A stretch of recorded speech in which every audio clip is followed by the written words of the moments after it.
տեսակ, մենք հայերով, ջիգարով, ջան ասող, նամուս, թասիբ ունեցող ազգ ենք։ Այդ երբանից մենք պետք է իրար նկատմամբ ապելությամբ լցված լինեինք, իրար բաժան անեինք, ախր այդ հայ ձևի հետ կապ չունի։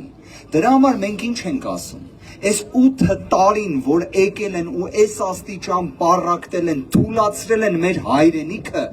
հերիք եղավ։ Արդեն ուժեղ Հայաստանը գալիս է։ Այո։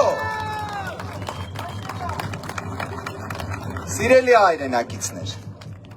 վերջին 8 տարիների ընթացքում 3 պատերազմ բերած իշխանությունը եկել ձեզ 2021 թվականին խոստանում էր պայծառ ապագա, խոստանում էր բարեկեցություն, խոստանում էր զբաղվածություն, այդ սա խաբել են։ Խոստացել են, որ աղքատության ցուցանիշը 2 անգամ պետքա պակասացնեն, խաբել են։